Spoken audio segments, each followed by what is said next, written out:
जी नमस्कार दोस्तों, मैं हूं आपके साथ अभिषेक गौड़, टॉपर विद अभिषेक में आपका दिल से अभिनंदन करता हूं और उम्मीद करते हैं सब मस्त ज़बरदस्त जिंदाबाद चल रहा है। आप बोर्ड पर और थंबनेल पर आप देखकर जान ही गए होंगे कि आज हमारा जो टॉपिक रहेगा, जैसे आपके कहने के मुताबिक जैसा मैंने वादा किया था आपसे कि सैंपल पेपर लेके आऊँगा, तो आज मैं लेके आया हूँ एक ज़बरदस्त सैंपल पेपर। ठीक है? कुछ ऐसे सैंपल पेपर्स होते हैं ना, बच्चे उनको देख कर ना डिमोटिवेट भी हो जाते हैं। तो कुछ हम सिंपल लेके चलते हैं, धीरे धीरे उसका लेवल हम इंक्रीज करते जाएंगे जब तक आपका एग्जाम आएगा, चाहे वो साइंस का हो चाहे वो मैथ का हो। ठीक है? तो देखिए, आसान नहीं है सभी क्वेश्चंस को बोर्ड पर लिखना और फिर उसके बाद काफ़ी, क्योंकि वैल्यू बेस्ड या जो थ्योरेटिकली क्वेश्चंस होते हैं ना, उनकी लेंथ बहुत ज़्यादा होती है। ठीक है? बहुत लिखना ईजी नहीं है, वीडियो बहुत लंबी हो जाएगी, इस वजह से मैं थोड़ा सपोर्ट लेता हूँ एक मोबाइल फ़ोन का। ठीक है? तो देखिए, आप स्क्रीन पर देखेंगे कि हम पूरा फॉर्मेट बताते हैं, फिर उसके बाद डिस्कशन शुरू करते हैं। ठीक है? देखिए, सबसे पहले हमारा ये पेपर जो है वो मैथमेटिक्स का पेपर है 2023 और 24 के लिए। ठीक है? देखिए, आपको यहाँ पर सबसे पहले दिया जाता है कि जनरल इंस्ट्रक्शन होते हैं, क्या क्या होते हैं वो देख लीजिए। जो बच्चों ने सैंपल पेपर नहीं देखा उनके लिए बहुत इंपॉर्टेंट है। देखिए, यहाँ पर कहा गया है कि this question paper has 5 sections, A B C D and E. ठीक है? 5 सेक्शन होंगे, A B C D E. Section A में 20 मल्टीपल चॉइस क्वेश्चन होंगे जो 1 मार्क्स के होंगे। ठीक है? तो सेक्शन ए में 20 एमसीक्यू होंगे जो 1 मार्क्स कैरी करेंगे। ठीक है? सेक्शन बी में 5 शॉर्ट आंसर होंगे जो कि 2 मार्क्स के होंगे। ठीक है? सेक्शन सी में 6 शॉर्ट आंसर होंगे जो कि हमें 3 मार्क्स देंगे सभी। सेक्शन डी वाले जो होंगे वो 4 क्वेश्चन होंगे जो 5 मार्क्स देंगे। और सेक्शन ई में 3 हमारे जो होंगे क्वेश्चन, ठीक है, वो हमारे क्या होंगे, वैल्यू बेस्ड क्वेश्चन होंगे, असेसमेंट के बेस पर होंगे। ठीक है? जो हमें उसमें पार्ट आपको दिए गए होंगे, पहला पार्ट 1 मार्क्स का, दूसरा पार्ट 1 मार्क्स का और तीसरा पार्ट होगा 2 मार्क्स का होगा। ठीक है? तो जिसमें सेक्शन जो हमारा लास्ट सेक्शन है, सभी क्वेश्चंस कंपलसरी हैं, वो 2 क्वेश्चंस और 3 सेक्शंस का। ठीक है? और इसमें बोला गया है कि आप जो फिगर बनाएंगे वो एकदम नीट एंड क्लीन होने चाहिए, और साथ साथ आपको एक बात और कहेगी, जहां पर भी पाई की वैल्यू होगी वो 22/7 होगी या 22/7 होगी। ठीक है? तो सेक्शन ए को हम डिस्कशन करते हैं, आप स्क्रीन पर देख ही रहे हैं। देखिए, पहला क्वेश्चन देखते हैं। ठीक है? इंस्ट्रक्शन तो मैंने आपको दे दिए, अब देखते हैं स्क्रीन पर पहला क्वेश्चन। कहा गया है कि if two positive integer A and B are written as, A को लिखा हुआ है किस तरीके से, ए को लिखा हुआ है एक्स क्यूब, और ए को बेटा क्वेश्चन नंबर फर्स्ट का है, ए को लिखा हुआ है एक्स क्यूब और बाई स्क्वायर, और बी को लिखा हुआ है बेटा कैसे, एक्स बाई क्यूब। ठीक है? तो यहां पर हमें एचसीएफ निकालना है। क्या निकालना है? एचसीएफ निकालना है। किसका? ए और बी का। आप सभी को पता है कि एचसीएफ कैसे निकालते हैं, जो हमारी कॉमन चीजें होती हैं वो हमारा क्या होता है, एचसीएफ। आपको 4 एमसी ऑप्शन दिए हैं। पहला ऑप्शन है एक्स बाई, दूसरा है एक्स बाई स्क्वायर, तीसरा ऑप्शन सी ऑप्शन है एक्स क्यूब बाई क्यूब, और फोर्थ ऑप्शन है एक्स स्क्वायर और बाई स्क्वायर। तो पहला क्वेश्चन आप इजी कर लेंगे और आपका 1 मार्क्स आ जाएगा। ठीक है? स्क्रीन पर देखते हैं हम दूसरा क्वेश्चन। आपके स्क्रीन पर आया है, the LCM of two smallest the LCM of smallest 2 digit composite number and smallest composite number. देखिए, 2 डिजिट का कंपोजिट नंबर आपको पता है, क्वेश्चन नंबर जो 2 है वो क्या है, 2 डिजिट का। 2 डिजिट का आपसे कहा गया कंपोजिट नंबर। ठीक है? 2 डिजिट का कंपोजिट नंबर कौन सा होता है आपको लिखना है। ठीक है? और साथ में बोला गया है and smallest composite number, and smallest composite number, smallest composite number, composite number, composite मतलब जिनके फैक्टर्स हो जाए। ठीक है? Composite number. वैसे आपको पता है 2 डिजिट जो स्टार्ट होती है 10 से होती है, और 10 हमारा क्या है, कंपोजिट नंबर है। ठीक है? और स्मॉलेस्ट कंपोजिट नंबर जो होता है वो कौन सा होता है आपको बताना है, और यहां से क्या कहा, डिफरेंस। तो यहां पर पुट करके आप आंसर निकालेंगे। इजी सा क्वेश्चन है, बताने की जरूरत नहीं है। ठीक है? अब देखिए, कहा गया है क्वेश्चन नंबर 3, आप देखते हैं, ये सेकंड क्वेश्चन भी हो जाएगा। अब आप देखते हैं थर्ड क्वेश्चन। ठीक है?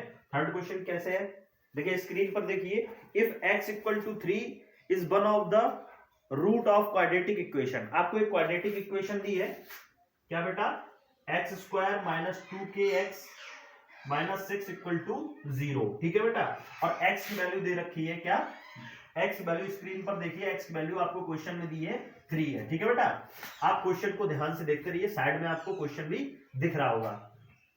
अब यहाँ पर सबसे पहले आपको क्या करना है, x की वैल्यू पुट करनी है। यहाँ पर x की वैल्यू क्या है, 3k स्क्वायर माइनस 2, k की वैल्यू फाइंड आउट करनी है बेटा। क्या फाइंड आउट करना है, k की वैल्यू फाइंड आउट करनी है, और x की जगह पर क्या पुट करना है बेटा, यहाँ पर देख सकते हैं 3 माइनस 6 इक्वल टू 0, 9 माइनस 2 3 जा 6k और माइनस 6 इक्वल टू 0। ठीक है, यहां से आप क्या करेंगे, k की वैल्यू आप सॉल्व कर लेंगे और k की वैल्यू आ जाएगी। आपको ऑप्शन क्या दे रखा है, 1/2, 1/ माइनस 1/2, 3 एंड 2। ठीक है, तो 4 ऑप्शन है, इसमें आपको एक टिक करना है। ठीक, अब आपसे कहा गया है नेक्स्ट क्वेश्चन आपकी स्क्रीन पर, क्वेश्चन नंबर 4। ठीक है, the pair of equation y equal to 0 and y equal to -7। ठीक है, फोर्थ क्वेश्चन देखते हैं, y इक्वल टू 0 है, ठीक है, और एक कहा गया है y इक्वल टू 7 है। ठीक है बेटा, देखते हैं -7 है बेटा। अब इसमें आपको बताना है कैसे सॉल्यूशन होंगे, 1 सॉल्यूशन होगा, 2 सॉल्यूशन होगा, इनफाइनाइट मैनी सॉल्यूशन होंगे या नो सॉल्यूशन होंगे। ठीक है, इसका आंसर भी देना है। आपके 4 क्वेश्चन हो गए क्लियर, आपके 4 मार्क्स आ गए हैं। ठीक है, अभी भी हमारी जंग जारी है 76 मार्क्स और लाने की। ठीक है, देखते हैं नेक्स्ट क्वेश्चन, जो 5th क्वेश्चन है, सिमिलर है क्वेश्चन नंबर 3 की तरह है। देखते हैं बेटा क्वेश्चन, स्क्रीन पर आपको दिख रहा होगा, क्वेश्चन नंबर 5th पर ध्यान देते हैं।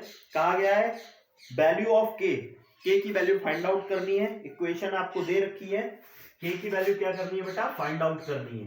ठीक है, क्वेश्चन मार्क, और इक्वेशन कौन सी दे रखी है, 2x स्क्वायर, बेटा एक बार देखते हैं, 2x स्क्वायर, ठीक है, माइनस kx और प्लस k इक्वल टू 0, लेकिन कंडीशन कहा गया हैज इक्वल रूट।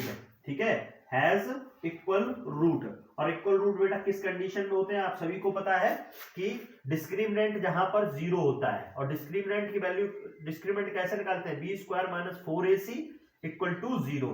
बेटा b की वैल्यू यहां पर क्या है, माइनस k, b की वैल्यू क्या है, माइनस k का स्क्वायर माइनस 4, a की वैल्यू क्या है 2, और c की वैल्यू क्या है k इक्वल टू 0। ठीक है, यहां से k स्क्वायर माइनस 4 2 जा 8k इक्वल टू 0। आप यहां पर k की वैल्यू फाइंड आउट कर लेंगे, और k की वैल्यू के ऑप्शन जो है वो आपको दिख रहे हैं, 0 ओनली, 4 8 ओनली, या 0 और 8 दोनों आएंगे। ठीक है बेटा, तो इसका हमें आंसर बताना है। ठीक है, फिर देखते हैं question number 6, the distance of point 3,5 from x axis. ठीक है, एक्स एक्सिस कोई है, यहां से आपको डिस्टेंस निकालनी है। एक्स एक्सिस जैसे यहां पर कोई पॉइंट है, ये है 3,5 मान लेते हैं, वहां पर एक्स एक्सिस के लिए क्या निकालनी होगी, डिस्टेंस निकालनी होगी। एक्स पर पॉइंट हमारा क्या होता है, एक्स कॉमा 0 होता है बेटा। तो क्वेश्चन नंबर 6 में हमारे क्या निकालनी है, डिस्टेंस। ठीक है, तो ये एक कोऑर्डिनेट पॉइंट है 3,5, और एक कोऑर्डिनेट पॉइंट एक्स एक्सिस के लिए बोला गया है एक्स एक्सिस से इसकी डिस्टेंस कितनी होगी। तो एक्स एक्सिस पर पता है एक्स तो हमारा होगा, बाई हमारा क्या होगा, 0 होगा। ठीक है, यहां से आप क्या निकालेंगे, डिस्टेंस निकालेंगे, जो भी आंसर आएगा वो यूनिट में। हमारे ऑप्शन है 3 है, -3 है, 5 है और -5 है।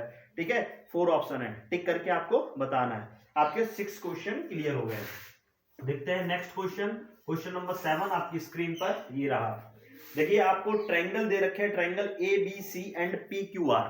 ठीक है, देखिए ट्रायंगल हमारे पास क्या है, ट्रायंगल ABC, और हमारा एक ट्रायंगल है PQR। ठीक है, अभी ये सिर्फ एंगल वो ट्रायंगल दिए हैं, उनमें कंडीशन कही गई है, इसके अंदर है क्या, इनके अंदर कंडीशन जो है AB upon QR equal to क्या है, BC अपॉन PR बेटा, और CA अपॉन PQ, ऐसा कहा गया है।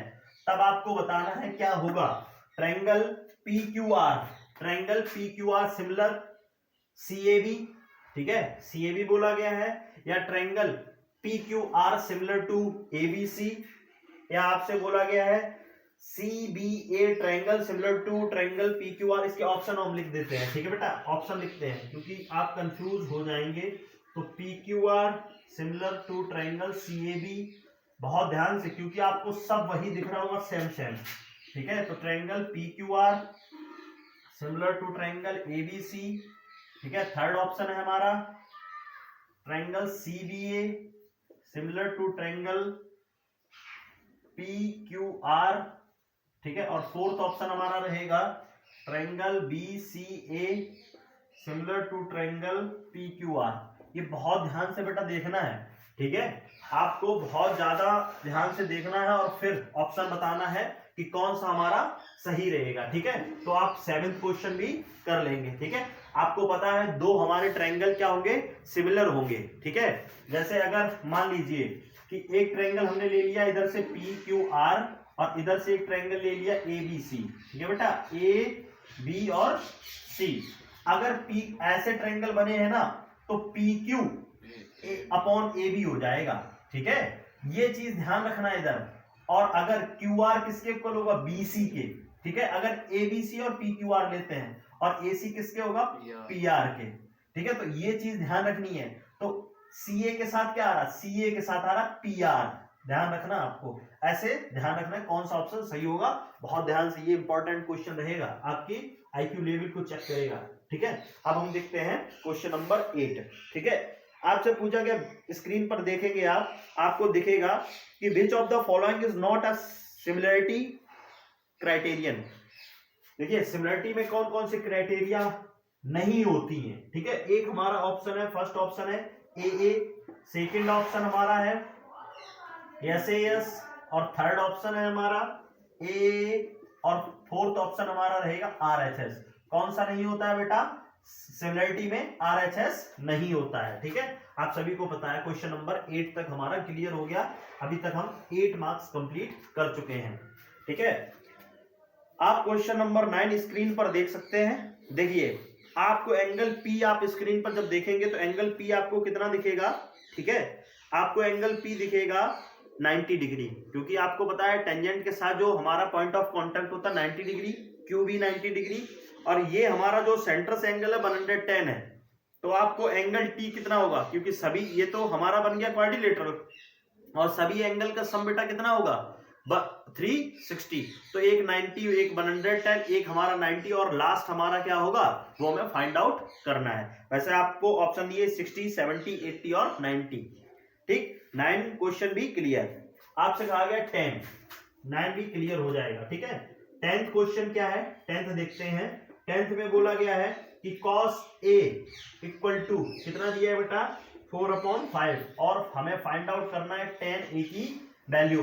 बेटा यहां से cos A इक्वल टू आपको पता है रिलेशन में क्या होता है, बेस अपॉन हाइपोटेनियस, ठीक है। बेस अपॉन हाइपोटेनियस, आपको ये दिया है बेस और ये दिया है हाइपोटेनियस, ठीक है। और पाइथागोरस थ्योरम से आपको ये बेस दिया है और ये दिया हाइपोटेनस, तो पाइथागोरस थ्योरम से आप बेटा ये निकाल लेंगे परपेंडिकुलर, और tan A इक्वल टू क्या होता है परपेंडिकुलर अपॉन बेस, और परपेंडिकुलर तो निकाल लिया यहां से, और बेस हमारा कितना होगा, बेस हमारा होगा 4। तो क्या होगा, आपको ऑप्शन देखने हैं, क्या ऑप्शन है हमारे पास 3/5, 3/4, 4/3 और 1/8, ठीक है बेटा। तो यहां तक हमारे क्वेश्चन आ गए हैं, ठीक। अब कहा गया है क्वेश्चन नंबर 11, यहां तक 11 कहा गया है कि the height of tower is equal to height of shadow. तो चैप्टर 9 का है हाइट ऑफ डिस्टेंस का। देखिए ये टावर है, ठीक है, इसकी जो शैडो है वो इस तरीके से बन रही है, मतलब ये डिस्टेंस अगर 1 है तो ये भी हमारी क्या है 1 है, ठीक है। और यहां से जो एंगल होगा वो कितना बनेगा, ये कितना बनेगा भाई, यहाँ परपेंडिकुलर और बेस का रिलेशन निकाल रहे हैं ना, तो परपेंडिकुलर अपॉन बेस का रिलेशन कौन निकालता है, tan थीटा निकालता है बेटा, और परपेंडिकुलर अपॉन बेस, तो tan थीटा और परपेंडिकुलर अपॉन बेस 1/1, और tan 1 की वैल्यू क्या होती है tan थीटा, तो tan 1 की वैल्यू होती है 45, tan से tan कट गया, थीटा इक्वल टू 45। ये तो डायरेक्टली हमने आंसर ही आपको बता दिया, ठीक है। कुछ बच्चों का कंफ्यूजन होता है तो ऐसे कर सकते हैं, ठीक है, आपने जान लिया, ठीक। क्वेश्चन नंबर 11 तक हमारा क्लियर हो गया। क्वेश्चन नंबर 12 देखते हैं, क्या है 1 minus cos square A is equal to 1 minus cos square A किसके इक्वल होगा, ठीक है। यहां पर देखते हैं, स्पेस कम होने की वजह से यहां देखते हैं। देखिए क्वेश्चन नंबर 12 क्या है 1, देखिए आपने एक आइडेंटिटी पढ़ी है sine square A sine square theta plus cos square theta equal to 1 होता है ना, और ये इधर चला जाएगा तो साइन स्क्वायर ए, ठीक है, sine square theta equal to 1 minus cos square theta, theta बोलो तो या ए बोल दें, ठीक है। तो 1 माइनस कॉस स्क्वायर थीटा किसके इक्वल हो गया, साइन स्क्वायर थीटा के। तो क्वेश्चन नंबर हमारा 12 तक क्लियर है। देखते हैं नेक्स्ट क्वेश्चंस। देखिए क्वेश्चन नंबर 13 क्या है, radius of circle, radius of circle equal to the side of square, ठीक है। तो आपसे कहा गया है आर जो है वो भी साइड के इक्वल है, मतलब आर और साइड को ए मानते हैं ना, तो ए इक्वल है।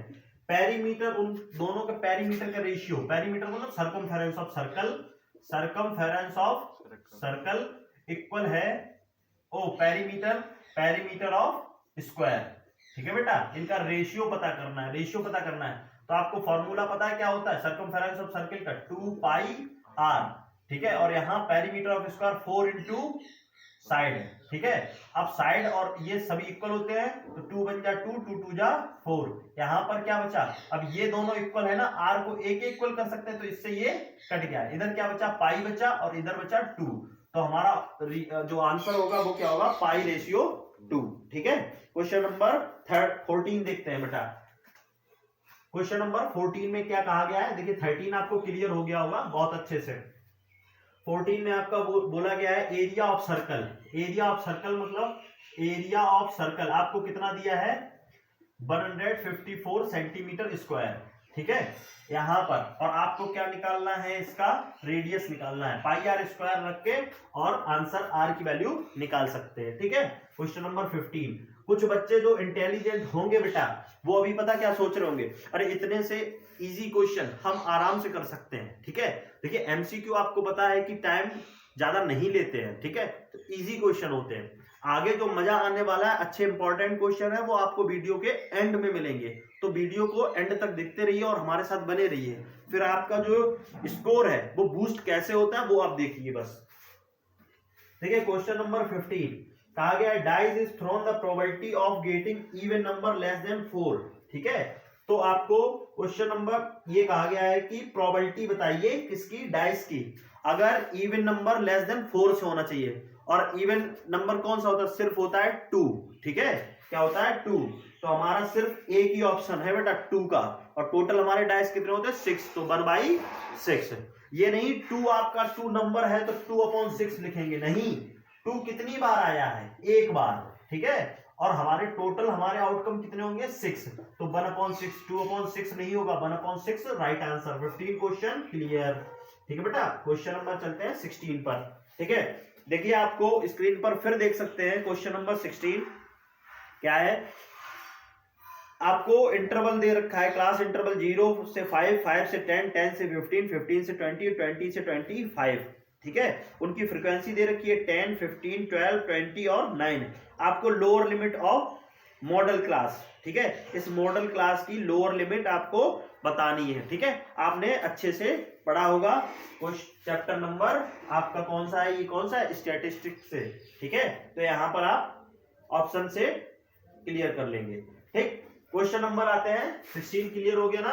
अब 17 देखते हैं स्क्रीन पर। एक देखिए क्वेश्चन नंबर 17, एक रेक्टेंगुलर शीट है, कितनी है बेटा 40 इंटू 22, ठीक है। एक रेक्टेंगुलर शीट है, जैसे पेज होता है ना, पेज, ये देखिए इस तरीके से पेज है। इसको जब फोल्ड करेंगे ना, एक पेज को जब हम फोल्ड करते हैं, देखिए अभी हम दिखा रहे हैं आपको समझाने के लिए, ये क्या है, पेज है, इसकी ये क्या है, रेक्टेंगुलर शेप में है, अभी देख सकते हैं आप, लिखा हुआ है ये सब, ठीक है। तो यहाँ पर क्या है, ये रेक्टेंगुलर शेप में, इसमें लेंथ है और ब्रेथ है। अगर हम इसको ऐसे फोल्ड करते हैं ना, इस टाइप से, इस तरीके से, ऐसे, सॉरी 1 सेकेंड टाइम लगेगा, ठीक है। तो हम जब इसको क्या करते हैं, इस तरीके से बनाते हैं गोल गोल, तो आप आगे से देख सकते हो ये इस तरीके से बनता है, ठीक है, इस तरीके से। अब आपने देखा आगे जो है वो सर्कुलर पार्ट है, अभी सर्कुलर नहीं बन रहा है, ठीक है, ठीक है। तो यहाँ पर सर्कुलर पार्ट होता है, ये हाइट होती है, तो ये किस शेप में बन जाएगा, सिलेंडर में बन जाएगा। किस में बन जाएगा, सिलेंडर में बन जाएगा। मतलब इसको अगर हम फोल्ड कर देंगे इस तरीके से, इधर से फोल्ड करेंगे तो ये किस में, ऐसे ऐसे चेंज हो जाएगा, ठीक है। नीचे से सर्कुलर पार्ट, ऊपर से, तो ये रेक्टेंगुलर शीट किस में चेंज हो गई है बेटा, सिलेंडर में, ठीक है। मतलब और ये जो पेज है वो बाहर ही बाहर तो लगा है, और बाहर लगेगा तो एरिया ऑफ जो रेक्टेंगुलर शीट होगी वो किसके इक्वल हो जाएगी, curve surface area of cylinder के इक्वल हो जाएगी बेटा। तो लेंथ इनटू ब्रेथ, और क्या होता है फॉर्मूला 2πr/h, ठीक है बेटा।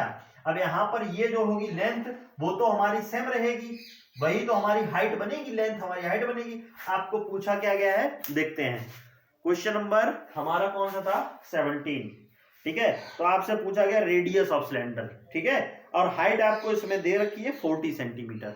हाइट कितनी दे रखी है 40 सेंटीमीटर। तो आपको बताया हाइट और लेंथ हमारी सेम रहेगी, ठीक है। तो यहां से आप क्या निकाल लेंगे, रेडियस निकाल लेंगे। रेडियस इसका आंसर हमें, रेडियस के ऑप्शन जो होंगे बेटा वो क्या है 3.5, 7, 80/7 और 5। आपको कोई चैप्टर जो पेपर स्टार्ट करने से पहले ही बता दिया गया था, पाई की वैल्यू आपको कितनी लेनी है 22/7, ठीक है। तो यहां से आप क्या निकालेंगे, फाइंड आउट द रेडियस, ठीक है। हाइट कितनी है आपको सिलेंडर की बोली थी 40, ठीक है, याद रखना है, ठीक। क्वेश्चन नंबर 18 देखते हैं, ठीक। 18 में आपको फिर से कहा गया है, फ्रीक्वेंसी दे रखी है, क्लास इंटरवल दे रखा है, मीडियन निकालना है, ठीक है। तो मीडियन निकालने के ऑप्शन रहेंगे क्या, आप देख सकते हैं। देखिए सबसे पहले अब हमारा 19 क्वेश्चन जो है असर्शन और रीजन का, बच्चे कुछ कंफ्यूज रहते हैं कि असर्शन और रीजन, ठीक है, किसी चीज को डिफाइन करना, किसी चीज को बताना, फिर उसके बाद उसका जो रीजन है वो सही है या उसके लिए गलत है, ठीक है। जैसे the point 0,4 lie on by axis, 0,4 क्या बाई एक्सिस पर लाई करेगा, देखिए 0,4 बाई पर ही तो होगा, क्योंकि x तो हमारा क्या है 0 और बाई क्या है 4, तो हमारा असर्शन कहा गया है पॉइंट 0,4 बाई एक्सिस पर लाई करेगा, तो करेगा। The x coordinate point of by axis 0, क्या कहा गया, इस एक्सिस पर x कोऑर्डिनेट होगा वो 0 होगा, बिल्कुल सही। तो असर्शन सही है और उसका रीजन भी जो है, वो रीजन जो दिया गया वो भी हमारा क्या है, सही है, ठीक है। ऑप्शन के अकॉर्डिंग आपको टिक करना है। तो क्या कहा गया, both assertion and reason are true, reason R is correct explanation of A, ठीक है। तो असर्शन का क्या है, जो करेक्ट एक्सप्लेनेशन जो रीजन दिया गया वो है, ठीक है। ऐसे ही क्वेश्चन नंबर 20 को आप सॉल्व करेंगे, ठीक है। तो अब हम देखते हैं नेक्स्ट हमारा जो सेक्शन है बी। देखिए सेक्शन बी हम स्टार्ट करते हैं, और आप सभी को पता है सेक्शन बी जो है वो सभी 2 मार्क्स कैरी करेगा, ठीक है। तो यहां पर सेक्शन बी है 2 मार्क्स ईच, ठीक है, सभी क्या होंगे 2 मार्क्स ईच ये देंगे, ठीक है। क्वेश्चन नंबर 21 स्टार्ट करते हैं। देखिए क्वेश्चन नंबर 21 में आपको find whether the following of linear equation, screen पर देखिए आप, लीनियर इक्वेशन इज कंसिस्टेंट और इनकंसिस्टेंट, ठीक है। तो कंसिस्टेंट और इनकंसिस्टेंट बताना है आपको। लीनियर इक्वेशन क्या दी है 3x + 2y = 8 फर्स्ट इक्वेशन है, और सेकंड इक्वेशन है 6x - 4y = 9 बेटा। तो यहां पर 2 इक्वेशन है, आपको कंसिस्टेंट और इनकंसिस्टेंट कैसे बताने हैं।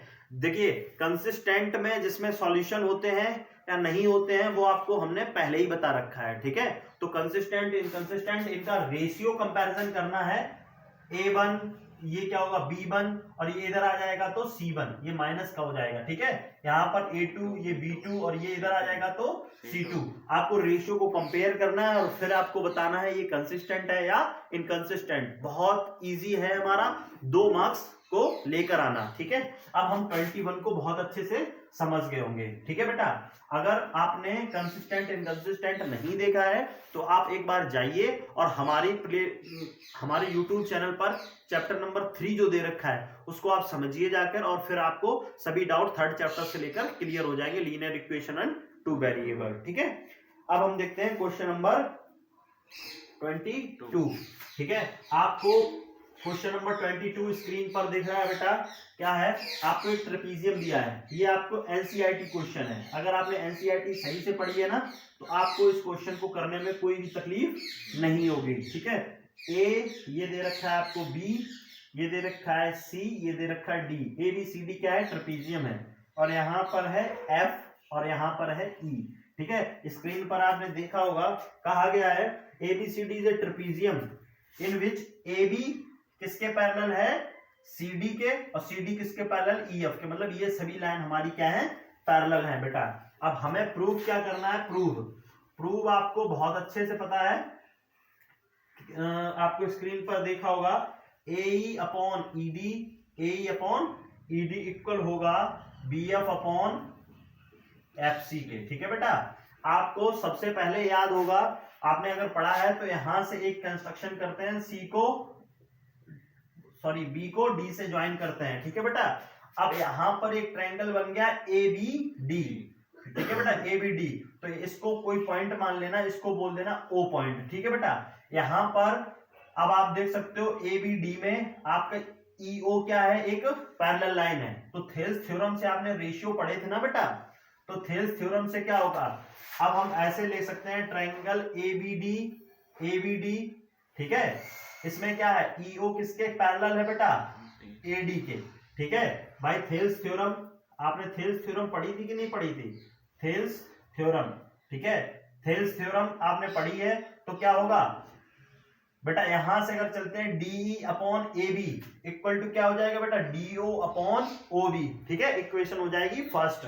अब बेटा आते हैं यहां पर दूसरे ट्रायंगल में BCD में, तो बेटा OF किसके पैरेलल है, DC के, और ये जब पैरेलल है तो थेल्स थ्योरम से क्या हो जाएगा, OB upon OD equal to BF upon FC। बेटा देखो OD इस वाले ट्रायंगल में भी आ रहा है ABD में, और BO इसमें भी आ रहा है। तो OD और BO दोनों ट्रायंगल में आ रहा है। अगर इन दोनों का रेशियो इसका इसके साथ रेशियो अगर इक्वल है, तो इनका भी इनके साथ रेशियो क्या हो जाएगा, इक्वल हो जाएगा। तो AE अपॉन ED किसके इक्वल हो जाएगा, इसका रेशियो BF अपॉन FC के, ठीक है बेटा। यहां पर ये ऐसे प्रूफ हो जाएगा, ठीक। हिंट हम दे रहे हैं सिर्फ आपको। अगर फिर भी आपको लगता है कि हमें ये क्वेश्चन नहीं समझ में आया, तो फिर आप कमेंट बॉक्स में उसका आंसर, जो भी आपको नहीं आएगा उसका प्रॉपर वे में हम सॉल्यूशन आपको प्रोवाइड कराएंगे, ठीक है। क्वेश्चन नंबर आप देख सकते हैं, क्वेश्चन नंबर 22 में बेटा 22 के और क्वेश्चन दिया, और करके, ठीक है। इसका दूसरा भी एक क्वेश्चन है, जिस बच्चों को ये नहीं आएगा वो दूसरा भी ऑप्शन कर सकते हैं, ठीक है, दूसरा भी क्वेश्चन इसको कर सकते हैं। इसमें आप देख सकते हो इस तरीके से एक फिगर बना है, स्क्रीन पर आपको दिखेगा, ठीक है बेटा। सिमिलरिटी तो आपने पढ़ी होगी, सिमिलरिटी, ठीक है।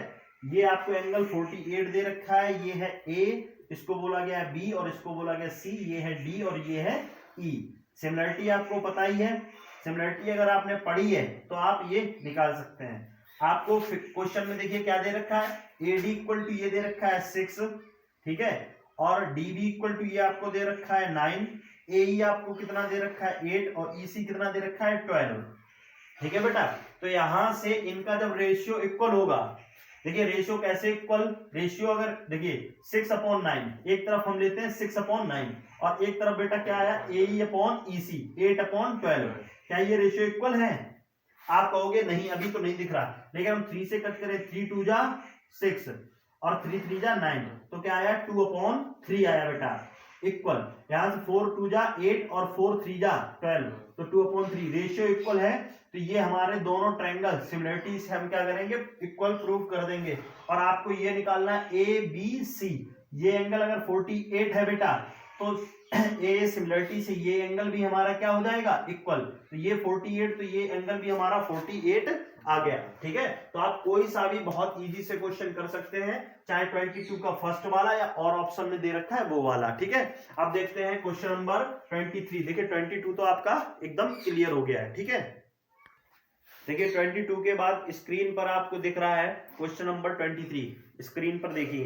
The length of A tangent from a point A at a distance 5 centimeter from the center of the circle, find the radius।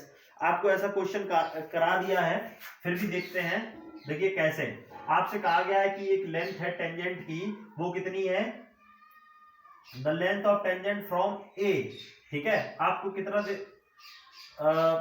From the centre of circle, ठीक है। ये पॉइंट क्या है A, और सेंटर से हमारी जो टेंजेंट तक की लेंथ है, सॉरी बेटा, यहां से यहां तक की जो लेंथ है वो कितनी दे रखी है, 5 दे रखी है, ठीक है बेटा। और उसके बाद आपसे बोला गया है from the centre of circle is ठीक है। और ये आपको कितना दे रखा है, यहां से यहां तक की जो लेंथ दे रखी है वो कितनी दे रखी है 4 सेंटीमीटर, ये है 5 सेंटीमीटर। आपको रेडियस निकालनी है, क्या निकालनी है, रेडियस। आपको ये पता है ये एंगल जो बनता है वो कितने डिग्री का बनता है, 90 डिग्री का बनता है बेटा, ठीक है।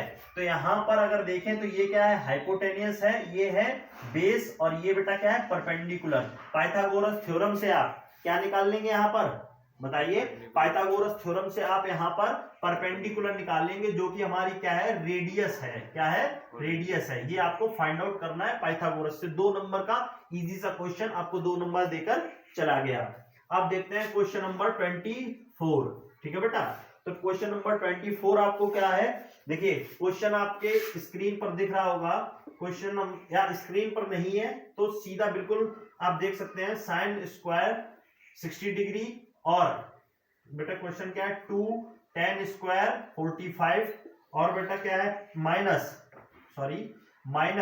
Cos square 30 degree. बेटा यहाँ पर साइन 60 की वैल्यू आपको सभी को पता होगी, √3/2 है, स्क्वायर लगा हुआ है तो बेटा स्क्वायर लगा दिया, ठीक है, प्लस 2 इंटू tan 45 की वैल्यू होती है 1 का स्क्वायर, माइनस कॉस 30 की वैल्यू होती है √3/2 का होल स्क्वायर। बेटा यहां से ये प्लस का और ये माइनस का कैंसिल हो जाएगा, देखिए माइनस का ये प्लस का और ये माइनस का कैंसिल, बचा क्या 2 इंटू 1, ठीक है, तो 2 बन जा 2, आंसर इसका क्या हो जाएगा 2।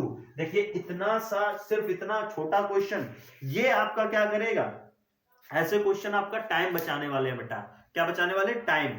इन्हीं इस जो ये टाइम बचाना, इसको मैनेज करके हमें उन क्वेश्चंस को टाइम देना है जो हमारे क्या होंगे, जो लेंथी क्वेश्चन होंगे, या जो टाइम एज्यूम ज्यादा करेंगे, कंज्यूम ज्यादा करेंगे, उनके लिए ये अच्छा है, ठीक है। तो ऐसे क्वेश्चन हमारा टाइम बचाते हैं, ठीक। क्वेश्चन नंबर 25 आपकी स्क्रीन पर देखिए, आपकी स्क्रीन पर क्वेश्चन नंबर 25, ठीक है। देखते हैं क्वेश्चन क्या है। देखिए इसमें 2 क्वेश्चन दिए हैं। What is the diameter of circle, आपको क्या फाइंड करना है, डायमीटर सर्कल फाइंड करना है, whose area is equal to sum of area of 2 circle, ठीक है। एक आपसे क्वेश्चन कहा गया है, देखिए एक हमारा बड़ा सर्कल है, ठीक है, इसकी हमें डायमीटर फाइंड आउट करनी है बेटा, डायमीटर ध्यान रखना, ठीक। और एक तरफ हमारे 2 सर्कल हैं, एक तरफ हमारा एक ये सर्कल है और एक ये सर्कल है। एक की आपको रेडियस बोल रखी है कितनी 40, और एक तरफ बोल रखा है 9, ठीक है, इसकी रेडियस कितनी है 9, ठीक। इन दोनों को मिलकर इसका एरिया बनता है, ठीक है। तो इसका एरिया, इसकी रेडियस हम क्या मान लें, r मान लें, और इसकी रेडियस आपको 40, इसकी रेडियस आपको 9, दोनों को एरिया, जब हम दोनों का एरिया मिलाकर इसके एरिया के इक्वल है, तो एरिया क्या होता है πr² इक्वल टू πr, इसको r1 मानते हैं, इसको r2, तो πr1², इधर πr2², ठीक है। अब पाई कॉमन ले लेंगे, पाई देखिए πr², इधर से पाई कॉमन ले लिया तो r1² प्लस r2², ठीक है बेटा। पाई से ये पाई कैंसिल हो जाएगा, r² कितना होगा 40 का स्क्वायर और प्लस 9 का स्क्वायर, आप पूरा कर लेंगे तो 40 का स्क्वायर होता है 1600 और 9 का स्क्वायर होता है बेटा कितना 81, ये क्या है 1681, स्क्वायर हटाएंगे बेटा क्या आ जाएगा रूट, और 1681 किसका होता है 41 का, तो रेडियस कितनी आ गई 41। अब रेडियस अगर 41 है तो डायमीटर होता है रेडियस का डबल बेटा, तो 2 इंटू 41 कितना हो जाएगा 82 सेंटीमीटर। तो इस न्यू वाले जो सर्कल है उसका डायमीटर जो होने वाला है वो कितना होने वाला है 82, ठीक है। क्वेश्चन नंबर हम इसका और करके और में जो है वो बताते हैं आपको, और करके हमारा एक क्वेश्चन है बेटा, देखते हैं 25 का और है बेटा, यहां पर हमने लिख दिया और, ठीक है। आपको 25 का जो फर्स्ट जो पहला था वो तो आपको अच्छे से समझ में आ गया। अब देखते हैं, देखिए क्वेश्चन का आ गया स्क्रीन पर, देखिए एक chord of a circle radius 10 centimetre subtended a right angle at centre, ठीक है। एक कॉर्ड है जो एक कॉर्ड है बेटा, ये मान लीजिए एक कॉर्ड है, ठीक है, ये सेंटर से रेडियस कितनी बना रही है, कितना बना रही है बेटा, आपसे कहा गया 10 सेंटीमीटर का रेडियस बन रहा है, ठीक है। और subtended at right angle, centre के साथ कौन सा एंगल बन रहा है, 90 डिग्री बन रहा है बेटा। कौन सा बन रहा है, 90 डिग्री बन रहा है, ठीक है। ये 10 सेंटीमीटर, ये भी 10 सेंटीमीटर। अब आपसे कहा गया find the area of minus segment. बेटा यहाँ पर ये आपको दिख रहा है पार्ट, ये आपको माइनस सेगमेंट निकालना है। तो एरिया ऑफ माइनस सेगमेंट का फॉर्मूला आपको पता है, एरिया ऑफ माइनर सेगमेंट का फॉर्मूला आपको पता है, ठीक है। क्या होता है बेटा, यहां लिखते हैं हम, ठीक है, स्पेस यहां लिख देते हैं। चलो, theta upon 360 pi r square minus 1/2 r square sine theta. बेटा यहां पर थीटा की वैल्यू कितनी है, 90/360, पाई की वैल्यू क्या है 22/7, आर की वैल्यू कितनी है 10 का स्क्वायर माइनस 1/2, आर मतलब 10 का स्क्वायर, और साइन 90 की वैल्यू कितनी होती है बेटा 1। आपको सॉल्व करके क्या निकालना, माइनस सेगमेंट इजी निकाल लेंगे, ठीक है। तो ये आपके लिए, और इसमें आपको पाई की वैल्यू 3.14 बोल दी है, ठीक है बेटा। यहां पर स्पेशली दिया गया है कि पाई की वैल्यू जो आप लेंगे वो 3.14 लेंगे, ठीक। अब आप कैलकुलेट करके इसका आंसर निकाल लेंगे, ठीक। 25 तक आपका क्लियर होने के बाद अब हम शुरू करते हैं सेक्शन सी, ठीक है। देखिए सेक्शन सी में हमारे क्या है, 3 मार्क्स के सभी क्वेश्चन आएंगे। आपको स्टार्टिंग में भी बता रखा था, ठीक है। देखते हैं, बहुत इजी सा क्वेश्चन, 26 क्वेश्चन। आपको ये एनसीईआरटी का क्वेश्चन मिलता है और ये बहुत इंपॉर्टेंट क्वेश्चन होता है। जब हमने फर्स्ट चैप्टर स्टार्ट किया था, कौन सा, रियल नंबर, उसमें आपको बताया था कि ये आप अच्छे से याद कर लीजिए, ठीक है। एकदम समझिए, बहुत अच्छे से आपको याद ही कर लेना है, ठीक है। तो आपको क्या बोला था कि prove that √3 is an irrational number. ये प्रूविंग तो बच्चे को रट गई होगी, अगर आप थोड़ा सा भी एक्टिव हैं, ठीक है, तो आपको ये क्वेश्चन तो बिल्कुल अच्छे से आता होगा। किसी को बिल्कुल ना आए, ये तो क्वेश्चन सभी को आता होगा। और ये आपको मार्क्स कितने दे गया, 3 मार्क्स। मतलब अभी तक अगर आपने देखे हैं क्वेश्चन ना, तो 3 मार्क्स के बहुत इजी, मतलब फर्स्ट से लेकर अभी तक के सभी इजी क्वेश्चन है। थोड़ा सा भी अगर हमने माइंड लगाया है, आप थोड़ी सी भी अच्छे से स्टडी करिए, एक भी क्वेश्चन के जो मार्क्स हैं वो आपके कट नहीं होने वाले। बस इतना ध्यान रखना है कि ज्यादा आपको कट नहीं करना है। पेन से कभी बच्चे बहुत सारा कट कर देते हैं। राइटिंग का बहुत अच्छे से ध्यान रखना होगा, ठीक है। और बिल्कुल एक फॉर्मेट में जैसे करते हैं ना अच्छे बच्चे। टॉपर्स की कॉपी के लिए आपको बोला था, हम आपको कल या परसों में टॉपर्स की कॉपी को आपको दिखाएंगे कि टॉपर्स अपनी कॉपी को बोर्ड एग्जाम में कैसे लिखते हैं, ठीक है। तो अभी हम देखते हैं नेक्स्ट क्वेश्चन नंबर 27। यहां तक आपने बहुत अच्छे से किया है और ऐसे ही आगे करते रहिए। क्वेश्चन देखते हैं, find the zeros of quadratic polynomial, ठीक है। अब आपसे कहा गया एक पॉलिनोमियल आपको दे रखी है, क्वाड्रेटिक पॉलिनोमियल 4s², 4s और +1, ठीक है, ठीक। ये यहां से आपसे कहा गया जीरोस निकालना है, ठीक है। जीरोस निकाले, सबसे पहले फाइंड आउट जीरो करने हैं। तो यहां से s की एक वैल्यू आएगी, ठीक है, और s की एक दूसरी वैल्यू आएगी। यहाँ s की एक, दोनों जो वैल्यू होंगी, ये पहला 0 होगा मतलब अल्फा होगा, ठीक है बेटा, और दूसरा क्या होगा, बीटा, ठीक है। अब आपसे आगे क्या बोला गया है, देखिए स्क्रीन पर आपको दिख ही रहा होगा, verify the relation between the zero of coefficient. और आपसे क्या कहा है, रिलेशन फाइंड आउट करना है किसका, जीरो एंड कोएफिशिएंट का। रिलेशन किसका फाइंड आउट करना है, जीरो और कोएफिशिएंट का। रिलेशन होगा जीरोस एंड कोएफिशिएंट का, जीरोस एंड कोएफिशिएंट का रिलेशन आपको पता ही है कैसे फाइंड आउट करते हैं। अगर आपको ये नहीं आता है तो हमारे चैप्टर नंबर 1 पर जाइए, ठीक है। रियल नंबर की एक शॉर्ट वीडियो पड़ी है, 1 शॉट में पूरी वीडियो आप देख लीजिए, और आपको जितने भी फर्स्ट चैप्टर से रिलेटेड, सेकंड चैप्टर से रिलेटेड जो भी डाउट होंगे, ये हमारा सेकंड चैप्टर का है, पॉलिनोमियल्स का है, ठीक है। तो जो भी डाउट है आपके सभी क्लियर हो जाएंगे। ये भी क्वेश्चन आपका 27 क्लियर हो गया, ठीक है। अब देखते हैं क्वेश्चन नंबर 28 बेटा। क्वेश्चन नंबर 28 आपकी स्क्रीन पर देखिए, the coach of cricket team by 4 bat and 1 ball for ₹2050, ठीक है। एक कोच है क्रिकेट का, क्रिकेट टीम का कोच है जिसने 4 बैट को खरीदा है और 1 बॉल को खरीदा, तब उसने दिए हैं कितने, 200 को 2050 रुपीज, ठीक है। तो बैट की कॉस्ट क्या लेते हैं, let bat cost B, let bed cost भी या cost of one bed equal to क्या ले लिया हमने रुपीज एक्स ले लिया, एंड बॉल कॉस्ट हमने क्या ले लिया, बॉल का कॉस्ट क्या हो गया बेटा बाई रुपीज। ठीक है, अब आपसे कंडीशन क्या कही गई है वो देखिए, कंडीशन की 4 बेड, एक बेड का कॉस्ट एक्स है तो 4 बेड का कॉस्ट क्या हो जाएगा 4x।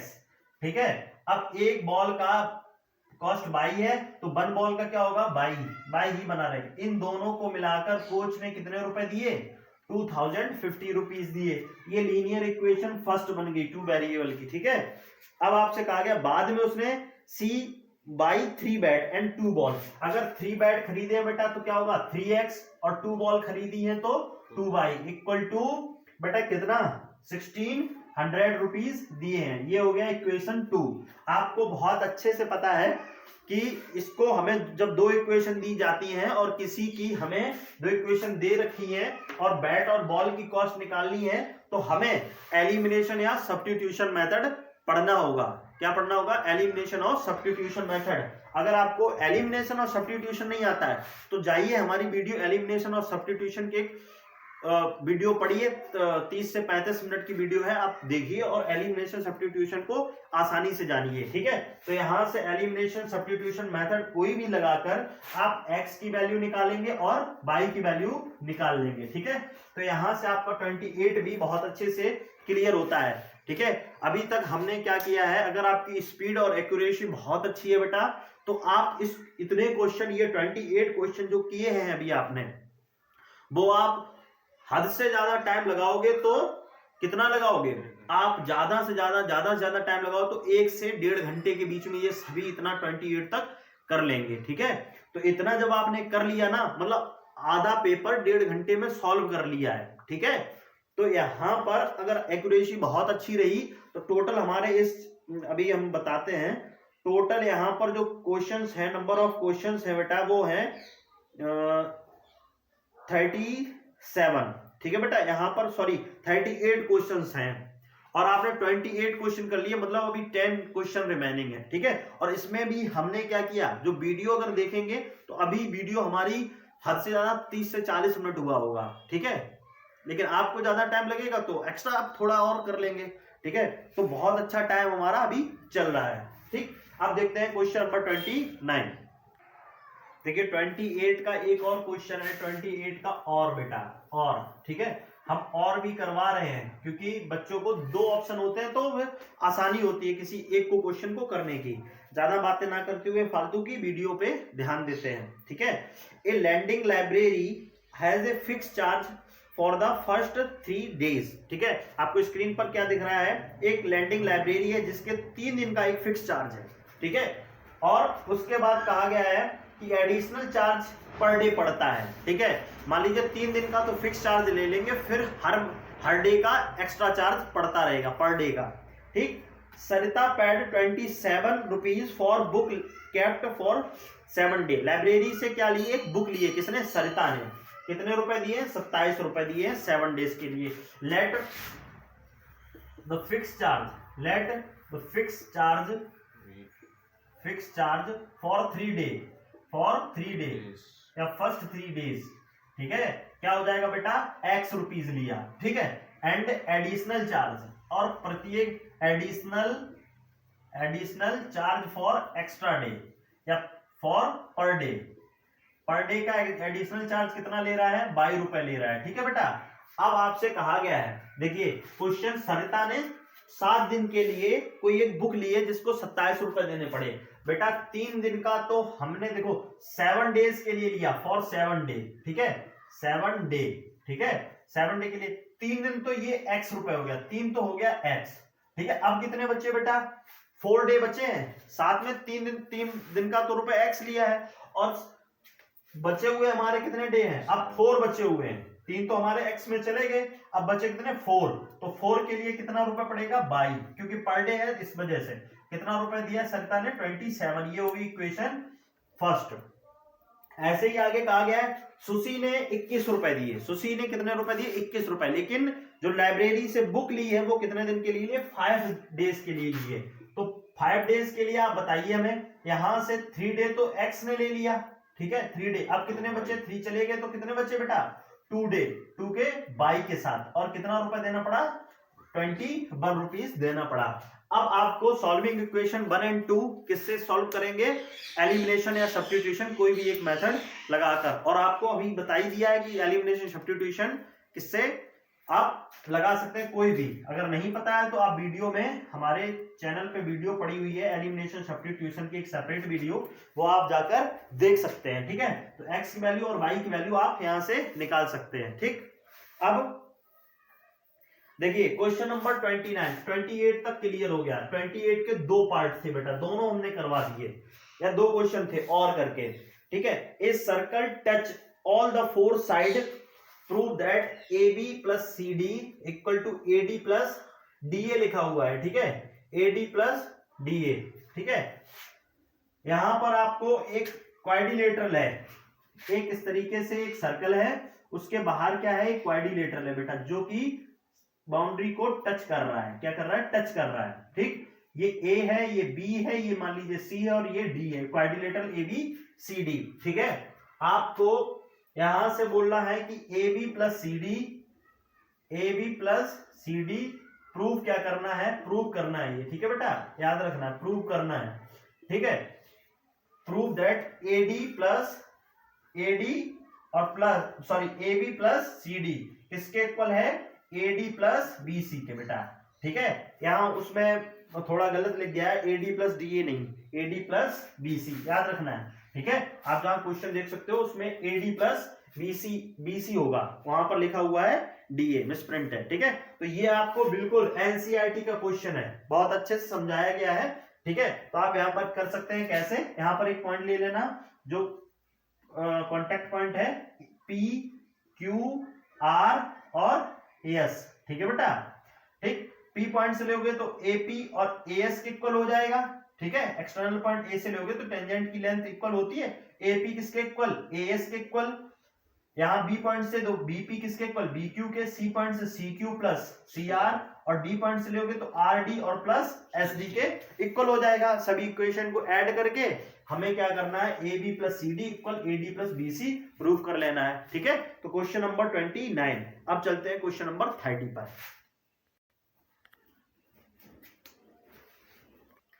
देखिए क्वेश्चन नंबर 30 का हमारा एक क्वेश्चन है, ये प्रूविंग का। ठीक है, ट्रिग्नोमेट्री के प्रूविंग का।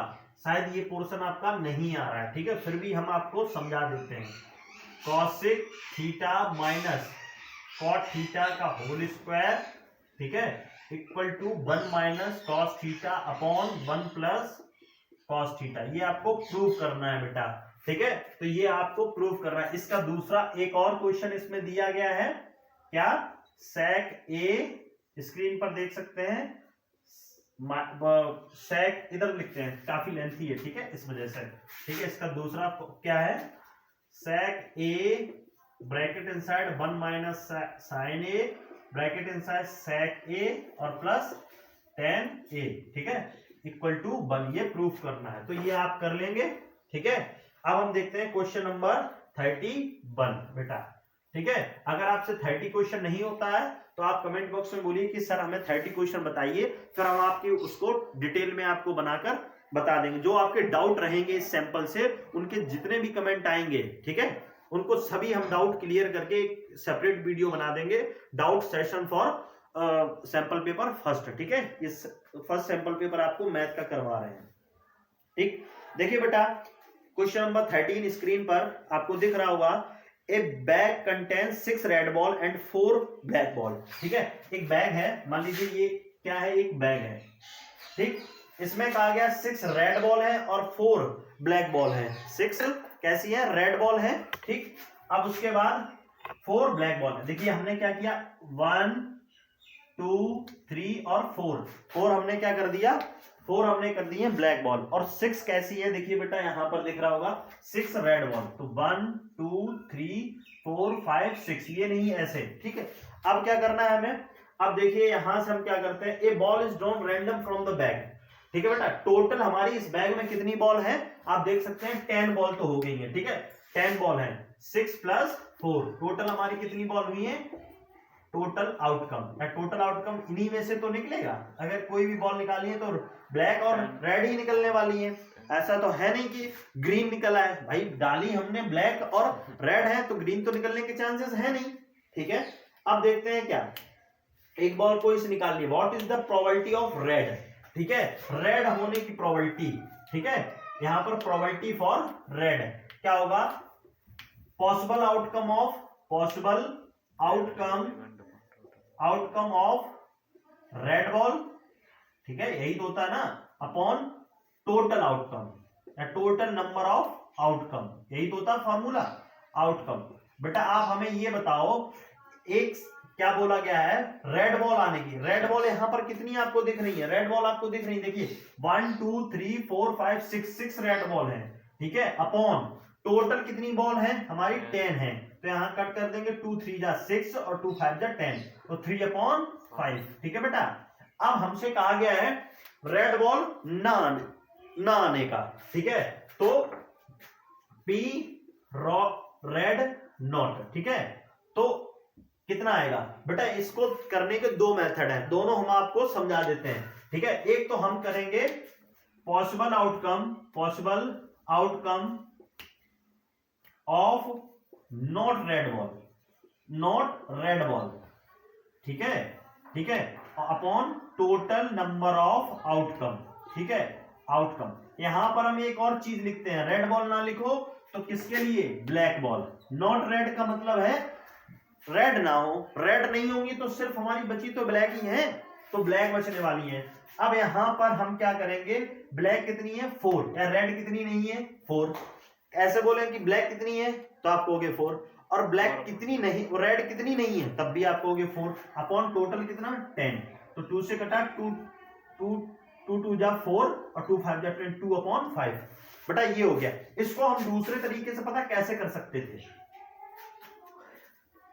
प्रोबेबिलिटी रेड होने का और प्रोबेबिलिटी रेड ना होने का कितना सम होता है, प्रोबेबिलिटी होना और प्लस ना होना, probability happened, the sum of probability happened and not happened equal to 1, ठीक है।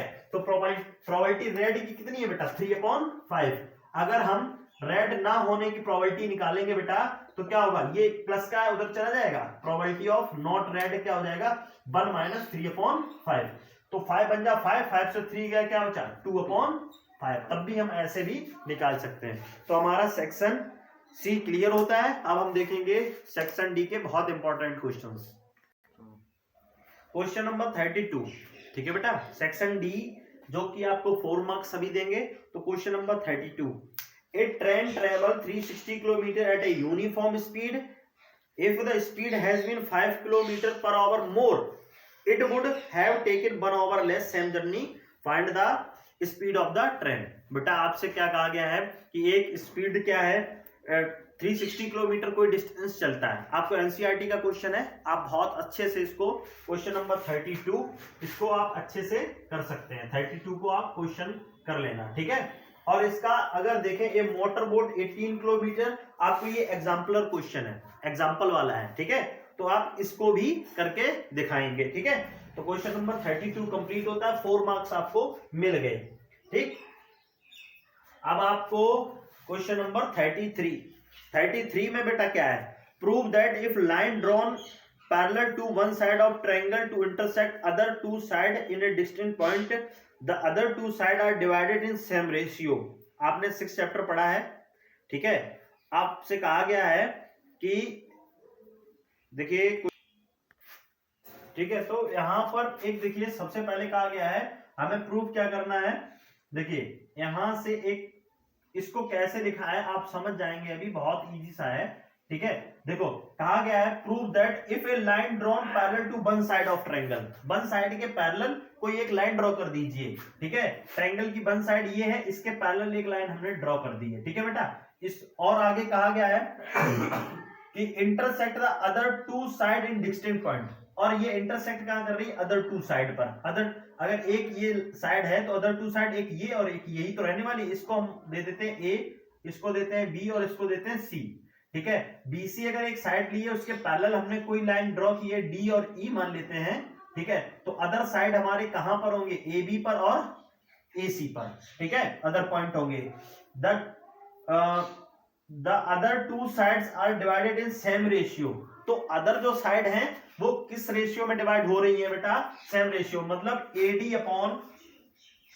अपॉन BD इक्वल किसके होगा? AE upon C। ये आप समझ में आए? ये कौन सा क्वेश्चन है? ये क्या है? ये बेटा आपको दे रखी है थेल्स थ्योरम।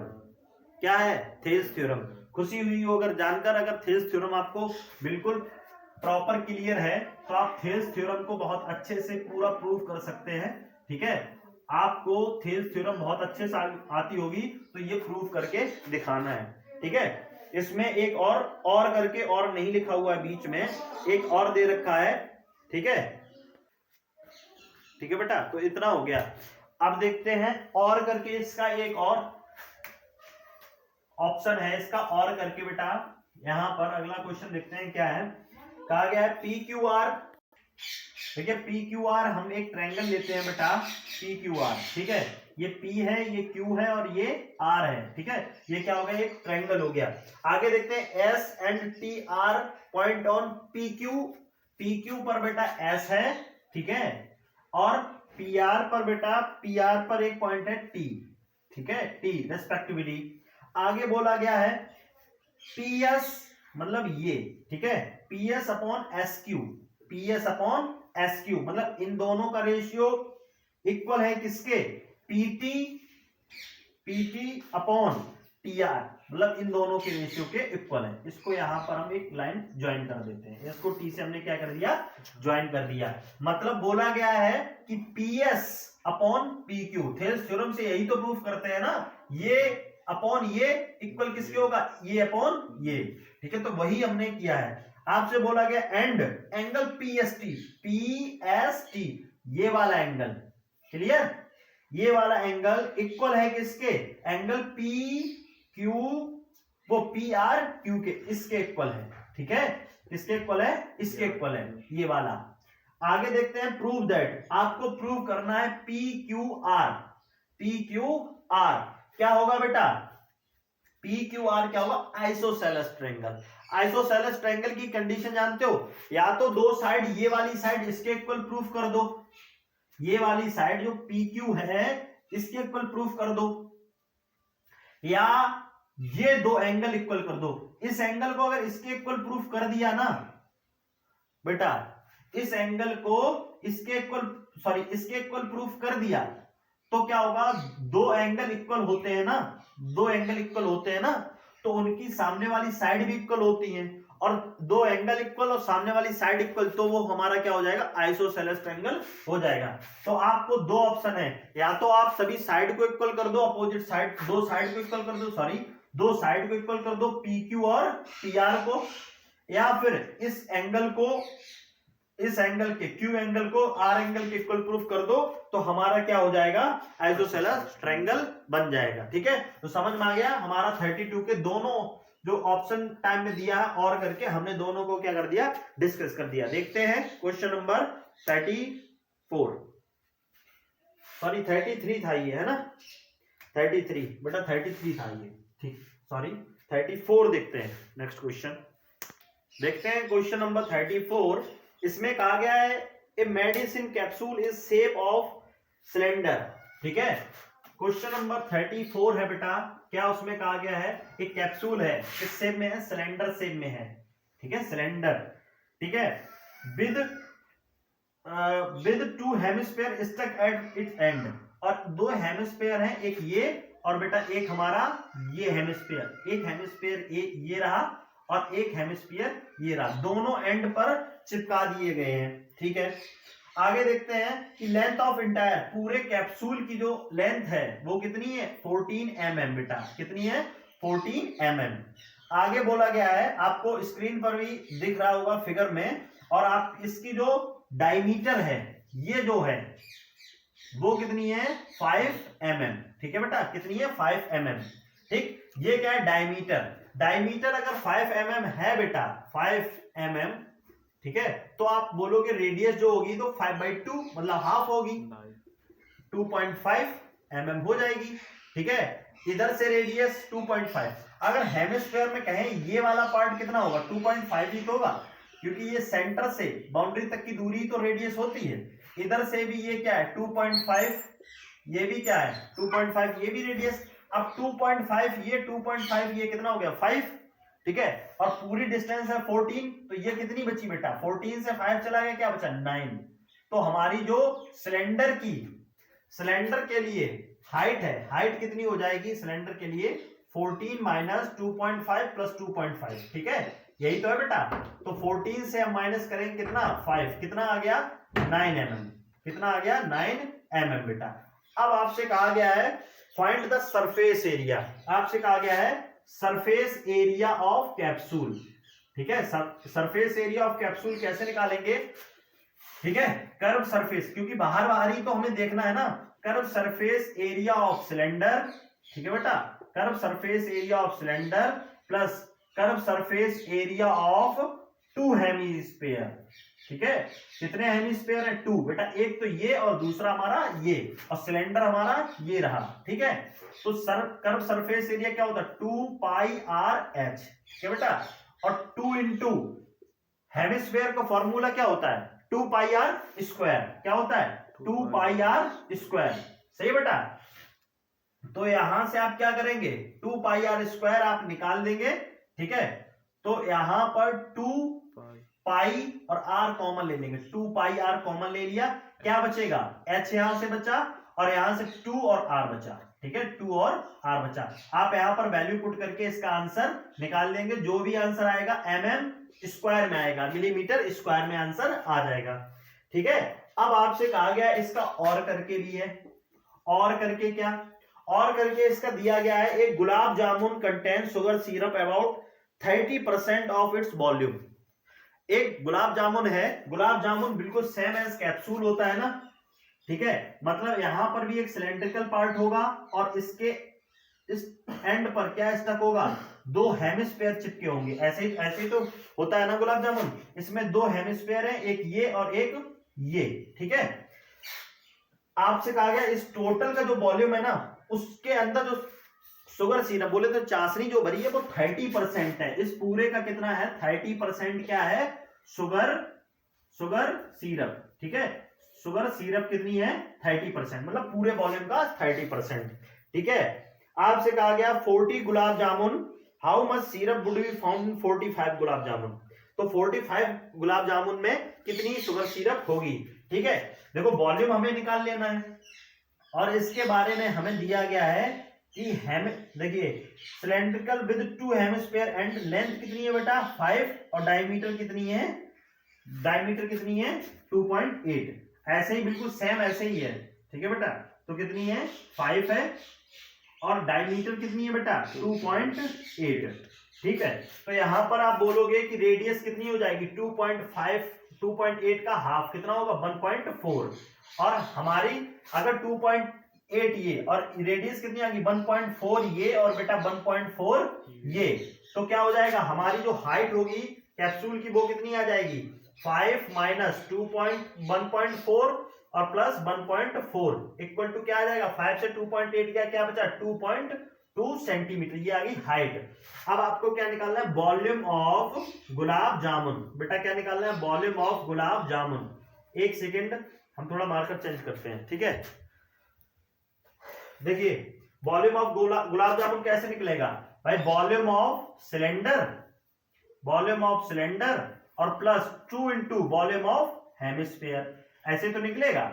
आपको सभी को फॉर्मूला पता है वॉल्यूम ऑफ सिलेंडर का पाई आर स्क्वायर एच और plus 2 into volume of hemisphere का क्या होता है पाई आर क्यूब, ठीक है। तो 2/3 पाई आर क्यूब, यहां से आप पाई की वैल्यू तो 22.7 बोला ही है, आर और एच की वैल्यू पुट करके यहां पर टोटल क्या निकाल लेंगे वॉल्यूम निकाल लेंगे, ठीक है बेटा। इसका 30% आ जाएगी शुगर सिरप, 30% क्या आ जाएगी शुगर सिरप आ गई। अब एक रसगुल्ले में शुगर सिरप यहाँ 30% की मिली, तो 45 में कितना होगा, तो 45 का मल्टीप्लाई कर देंगे, टोटल हमारी क्या आ जाएगी शुगर सिरप इन 45 गुलाब जामुन, ठीक है। देखिए क्वेश्चन नंबर हमारा है 35, इस सेक्शन का last question number 35 section D का लास्ट क्वेश्चन है बेटा। देखिए यहां से कहा गया द फॉलोइंग टेबल, आप स्क्रीन पर देखिए सभी, देखिए ध्यान से, a following table give the distribution of life time of 400 neon lamp. ठीक है, आपको 400 नियॉन लैंप की क्या है लाइफ टाइम दिया गया है। ठीक है, लाइफ टाइम क्या है 1500 2000 घंटे कितनी चलती है लैंप, 14 लैंप। ठीक है, 2000 से 2500 की कितनी लैंप चलती हैं, 5600 या 56 ठीक है बेटा। और 2500 से 3000 या 2500 से 3000 के बीच में 60 लैंप चलती हैं। 3000 से 3500 के बीच में 86 लैंप चलती है। और 3500 से 4000 के बीच 74, और 4000 से 4500 के बीच 62, और 4500 से बीच से 5000 के बीच 48 लैंप चलती हैं। ठीक है, ये आपको दे रखा है। नीचे आप देख सकते हो स्क्रीन पर, पता ये टेबल जो बनी है उसके नीचे क्या लिखा हुआ है, find the average life time of lamp. ठीक है, आपके दिमाग में टच करेगा कि हमने एवरेज तो पढ़ा ही नहीं है, हैं? एवरेज ये कहां से पूछ लिया, आपके मन में एकदम पसीना आ जाएगा, दिमाग में भी पसीना, हर जगह पसीना ही पसीना होगा। उस समय कहोगे ये हमारा 4 मार्क्स का जो है वो क्वेश्चन जा रहा है, क्योंकि हमने क्या नहीं पढ़ा, एवरेज तो पढ़ा ही नहीं है। एवरेज का मतलब पता क्या है, आप बहुत ध्यान से जब सोचेंगे ठंडे दिमाग से, तो एवरेज का मतलब मीन्स निकलता है मीन। जो मीन निकालते हैं ना वही हमारा एवरेज है। और मीन निकालना छोटी सी बात है। ठीक है, मीन निकालना क्या है, छोटी सी बात। मीन आपको बहुत अच्छे से पता है, बहुत अच्छे से पढ़ा है। ठीक है, तो आप मीन निकाल सकते हैं। और मीन का फॉर्मूला आपको पता है, sigma FI XI upon sigma FI. ठीक है, तो एक्सआई और एफआई का मल्टीप्लाई करके जो सम निकलेगा वो, और फ्रीक्वेंसी का सम से डिवाइड सीधा कर देंगे, आंसर आ जाएगा। ठीक है, कोई उसमें वो नहीं बोला गया है। ठीक है, मेथड। अब हम देखते हैं सेक्शन ई के हमारे केस स्टडी पॉइंट। ठीक है, देखते हैं। ठीक है, देखिए हमारा सेक्शन ई आ गया है। ठीक है, सेक्शन ई है केस स्टडी बेस। ठीक है, आपको केस स्टडी के 3 क्वेश्चन मिलने वाले हैं, 36, 37 और 38। बहुत इंपॉर्टेंट क्वेश्चन होते हैं, बच्चे इसको लेंथ देखकर छोड़ के चले जाते हैं। ठीक है, लेंथ क्योंकि बहुत ज्यादा लिखी होती है, फालतू की चीजें जो इंपॉर्टेंट होती है ना, वो 3 या 4 लाइन ही होती है हमारी इंपॉर्टेंट। देखिए आप स्क्रीन पर अब देख सकते हैं, आपको एक क्वेश्चन दिया गया है। देखिए कहां से लेकर, India is a competitive manufacturing location due to low cost of man power. India क्या है, मैन्युफैक्चरिंग करती है। ठीक है, किसी भी लोकेशन पर जिसके मैन पावर को लेकर।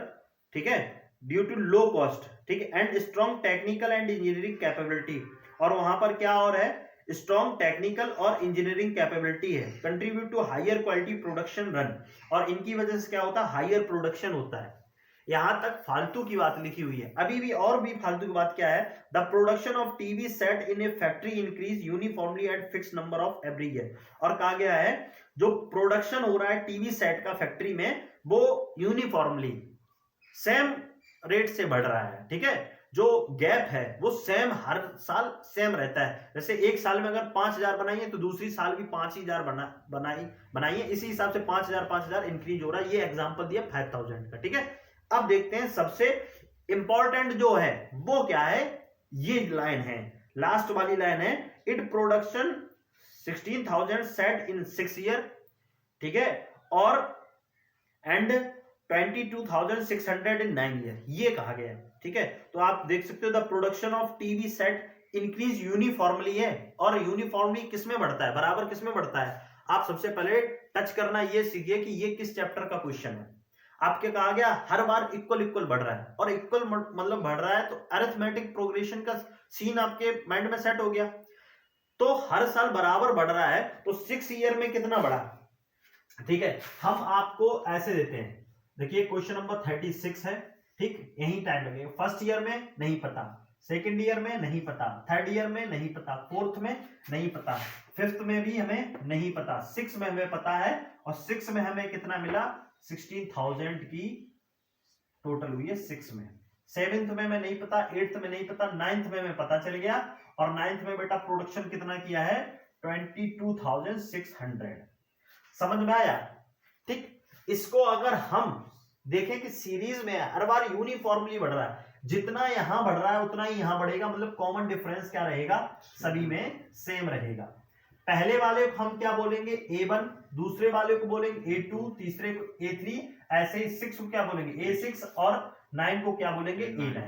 ठीक है, पहले प्रोडक्शन कितना किया नहीं पता, पहली साल में कितना किया है। ठीक है, तो यहां पर first term letter, first term हमने क्या मान लिया, फर्स्ट टर्म हमने मान लिया A, क्या मान लिया बेटा A, एंड कॉमन डिफरेंस क्या मान लिया बेटा हमने D।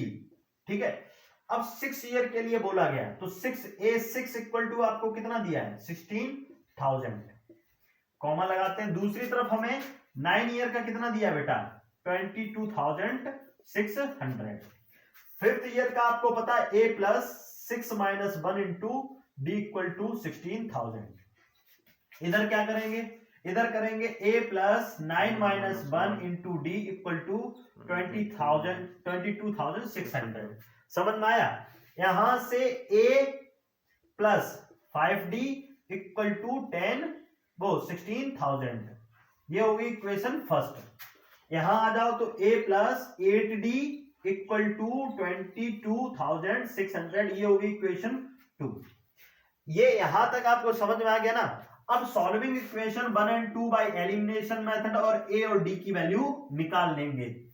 ठीक है, यहां तक तो आपने कर लिया। ठीक, अब आपसे A की वैल्यू आ गई है, D की वैल्यू आ गई है, आपसे पूछा गया है। अब आगे है मेन क्वेश्चंस के फर्स्ट पार्ट पर। ये अब यहां तक तो हमारा करना ही है। फर्स्ट पार्ट में कहा गया किस साल में प्रोडक्शन 29,200 होता है, हमें नहीं पता है। आगे चल के हमारा यहां पर और आगे देखा तो हमने AN मान लिया। क्या मान लिया बेटा AN में कितना प्रोडक्शन दे रहा है 29,200। तो हमें पता नहीं कौन सी ईयर है, वही हमें निकालना है। तो AN इक्वल टू क्या 29,200 निकालना है, कौन सी ईयर में, मतलब N की वैल्यू यहां से निकालनी है। और A और D तो आपको आ ही गया है, A और D आ गया है। तो AN को कैसे लिखते, A plus N minus 1 into D equal to 29,200। यहाँ A की वैल्यू है, D की वैल्यू, बेटा N की वैल्यू नहीं निकाल पाएंगे आप कहोगे सर हाँ हम N की वैल्यू निकाल देंगे। अब आपको मिला पता 1 मार्क्स, इसको कहते हैं केस स्टडी। ठीक है, अब मिला 1 मार्क्स। आगे देखते हैं the production of during 8 year. 8 year का कैसे निकालना है, सेकंड पार्ट इसका क्या है 8 ईयर, तो A8 निकालना है। A8 कैसे निकालेंगे, A plus N minus 1 into D. A की वैल्यू यहां से निकाली, यहां पुट करनी है। N की वैल्यू कितनी है 8 है, यहां पुट करनी है।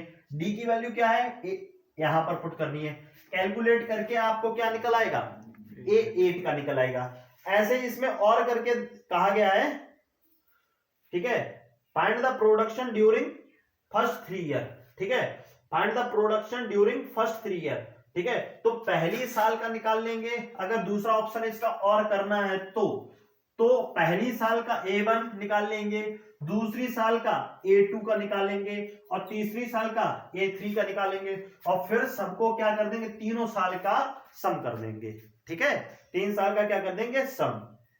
ठीक, नहीं तो SN का फॉर्मूला होता है क्या, SN का formula N/2 2A plus N minus 1 into D. ठीक है, तो ये भी आप फॉर्मूला लगा सकते हैं। N की वैल्यू 3 साल के लिए तो 3 लिखेंगे। ठीक है, अब देखते हैं find the production of 7 and 4th year. तो ऐसे हमने अभी किसका 8 ईयर का निकाला, वैसे ही आप क्या करोगे, यहां हम बताते हैं। यहां पर इसका थर्ड पार्ट जो है, थर्ड पार्ट कहा गया difference of 7 year and 4th year. तो A7 निकाल लेंगे और A4 निकाल लेंगे। यहां पर क्या लिखेंगे A plus 7 minus 1 into D और minus A plus 4 minus 1 into D. यहां पर सबको सॉल्व कर लेंगे। बहुत अच्छा बच्चा है, समझदार है, तो पता कैसे करेगा, अगर थोड़ा आपने स्मार्ट वर्क किया, माइंड थोड़ा यूज किया, तो आप क्या करो, बहुत से बच्चे क्या करें A7 निकालेंगे, आंसर आ गया, A4 निकालेंगे, आंसर आएगा, फिर उनको क्या करेंगे सब्ट्रैक्ट कर देंगे। ठीक, लेकिन और जो स्मार्ट बच्चे होते हैं ना, टॉपर्स होते हैं, वो क्या करते हैं A7 माइनस A4 डायरेक्टली लिख दिया, A plus 7 minus 1 into D minus A plus 4 minus 1 into D. A plus यहां से 7 में से बन गया 6 माइनस ब्रैकेट में ले लीजिए, ब्रैकेट में हमने लिया क्या, a प्लस 3d, ठीक है, और यहां पर होगा a plus 6d minus a minus 3d। बेटा a से a कैंसिल, ठीक है, और 6 से अगर 3 चला गया तो 3d बचेगा, और 3d आ गया, सीधी d की वैल्यू पुट करके आंसर निकाल लेंगे। d की वैल्यू जो आएगी वो यहां पुट कर देंगे। आसान था ना। और ऐसे क्या, a 7 की वैल्यू निकालो, a plus 7 minus 1, a plus 6, a रखोगे, फिर d की वैल्यू 6 का d से मल्टीप्लाई करोगे, जो आएगा उसमें a जोड़ोगे, वो आ गया a 7 आया, फिर a4, a प्लस 3d में मल्टीप्लाई करो, वो आया, फिर आंसर में हम सब्ट्रैक्ट करेंगे। ऐसे हम सीधा फाइनली आगे 3d पर d की वैल्यू पुट कर देंगे, आंसर आ जाएगा। ठीक है, तो ये हमारा था इंपॉर्टेंट क्वेश्चन केस स्टडी का, क्वेश्चन नंबर 36। देखते हैं क्वेश्चन नंबर 37। देखिए क्वेश्चन नंबर हम देखते हैं 37 में क्या कहा गया है। 37 में बोला गया है कि आलिया एंड सगुन, आलिया और Sagun are friend living on the same street in Patel Nagar. Aliya और सगुन दो फ्रेंड हैं जो कि एक ही गली पटेल नगर की एक ही गली में रहती हैं। Sagun house is at intersecting of one street with another street on which there is a library. और कहा गया है सगुन का घर वहां पर है जहां पर दो गलियां इंटरसेक्ट करती हैं, काटती हैं, ठीक है, चौराहा होता वहां पर मान लीजिए, ठीक है, with another street on which there is a library, और दूसरी स्ट्रीट गली में क्या है, एक लाइब्रेरी है, ठीक है। They both study in the same school, वो दोनों सेम स्कूल में पढ़ती हैं, and there is not for Sagun house, ठीक है, वहां से ज्यादा दूरी पर सगुन का घर नहीं है। Suppose the school is situated at the point O, ठीक है, और मान लीजिए कि जो आपको दिख रहा होगा कि स्कूल कहां पर है, ओ पर है, ठीक है। यहां पर हम आपको दिखाते हैं, स्क्रीन पर भी आपको दिख रहा होगा, ये ओ पॉइंट है, ठीक है, यहां से यहां ये एक्स है, स्क्रीन पर दिख रहा है, आपको देख सकते हैं, यहां पर -1 ये y, ठीक है। इधर आपको दे रखा है 1 है, ठीक है, 2 है, 3 है, और यहां तक 4 है, ठीक, ये x। इधर क्या है, 1 है, ये 2 है, ये 3 है, और ये 4 यहां पर y एक्सिस, ठीक है, ये आपको दे रखा है। कहा गया है यहां पर क्या है, स्कूल, यहां पर क्या है, स्कूल, हम लिख देते हैं स्कूल है, ठीक है, स्कूल बोला गया। आगे बोला गया है दैट इज ऑरिजिन, ठीक है, स्कूल कहां पर, ऑरिजिन पर है। आलिया हाउस इज एट ए, और ए पॉइंट कहां पर बना है, ए बना है 3,2 पर, यहां पर आलिया का घर है, ये आलिया का हाउस है, ठीक है, ए पॉइंट पर क्या है, आलिया हाउस, आलिया हाउस, ठीक। उसके बाद कहा गया सगुन हाउस इज एट बी, और बी कहां पर है, यहां पर, ये क्या है, बी पर क्या है बेटा, सगुन हाउस, ये बी हम दे देते हैं, ठीक है, बी पर क्या है, सगुन हाउस, सगुन हाउस, ठीक। और आपसे कहा गया है सी पर क्या है, लाइब्रेरी, सी पर क्या है, लाइब्रेरी, यहां पर क्या है, लाइब्रेरी, सी पॉइंट क्या करता है, लाइब्रेरी, ठीक है, और ए पॉइंट पर आपको पता है क्या है, आलिया हाउस, ठीक है, आलिया हाउस। अब क्लियर है, यहां तक आपसे आ गया। वैसे ही अब आपको based on the above information, जो आपको ऊपर इंफॉर्मेशन दी है उसके अकॉर्डिंग आंसर देने हैं, ठीक है। अब पहला क्वेश्चन है क्या, देखिए स्क्रीन पर आपको दिख रहा होगा, how far is Alia house from सगुन हाउस, आलिया का सगुन के घर से कितनी दूरी है, ए से बी तक, ठीक है। ए पॉइंट को, ए इक्वल टू कोऑर्डिनेट पॉइंट क्या है, एक कोऑर्डिनेट पॉइंट क्या है, एक्स एक्सिस पहले देखते हैं 2, और क्या है बाई 3, तो 2,3, और सगुन का क्या है, बी पॉइंट पर, तो 2,1, ठीक है। अब हम डिस्टेंस क्या निकालेंगे, डिस्टेंस ए बी निकालेंगे, और डिस्टेंस फॉर्मूला आपको पता है क्या होता है, x2 माइनस x1 का whole square plus y2 minus y1 का होल स्क्वायर, वो भी किसमें, अंडर रूट में। इसको हम क्या मान लें, x1 और इसको y1, इसको मैंने x2 और इसको y2। बेटा x1 x2 y2 और y1 को सब सॉल्व करके ए बी की डिस्टेंस निकाल आएंगे। अगर ऐसा निकाल लिया आपने तो आपका एक नंबर क्लियर हो गया। अब आते हैं हम दूसरे नंबर पर, क्वेश्चन नंबर 2 पर। इसी का question number 2, how far is library from सगुन। अब सगुन से लाइब्रेरी तक की दूरी कितनी है, बी से सी तक, ठीक है। तो बी आपको कितना दे रखा है 2,1 ऊपर ही लिखा है, और सी कितना दिया 4,1, सी कितना दिया है 4,1। ये क्या हो गया x1/1 और ये क्या हो गया x2 और by2, ठीक है बेटा, हो गया। अब BC डिस्टेंस BC हमें निकालनी है, डिस्टेंस BC कैसे निकालेंगे, डिस्टेंस फॉर्मूला से √x2 - x1 का होल स्क्वायर, ठीक है, और प्लस by2 - by1 का होल स्क्वायर, ठीक है, ये हो गया। अब आप यहां से फाइंड आउट कर लेंगे BC की डिस्टेंस। अगर ऐसा कर लिया तो आपने फिर एक नंबर ले लिया, ठीक।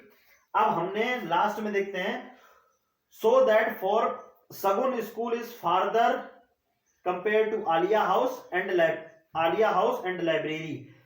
ये प्रूव करिए कि सगुन का जो Sagun school is farther compare to Aliya, Sagun जो स्कूल है वो आलिया के घर से दूर ज्यादा है या लाइब्रेरी से दूर है। तो स्कूल है यहां से ये दूरी ज्यादा है, ठीक है बेटा, या ये दूरी ज्यादा है, बस ये बताना है, ठीक है। तो ओ से ए की दूरी निकालेंगे, थर्ड पार्ट में देखना, थर्ड पार्ट में ओ से ए की दूरी निकालेंगे।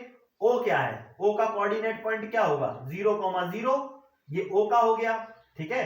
ए का क्या है, आपने देखा ए का क्या है 2,3 है, ठीक है, और सी का क्या है, सी का आपने देखा 4,1 है, तो आप 1 है, ठीक है। आपको ओ से ए तक की दूरी निकालनी है, डिस्टेंस फॉर्मूला से ओ से सी तक की दूरी निकालनी है, ठीक है। तो हमें ये बताना है, ठीक है, प्रूफ करना है।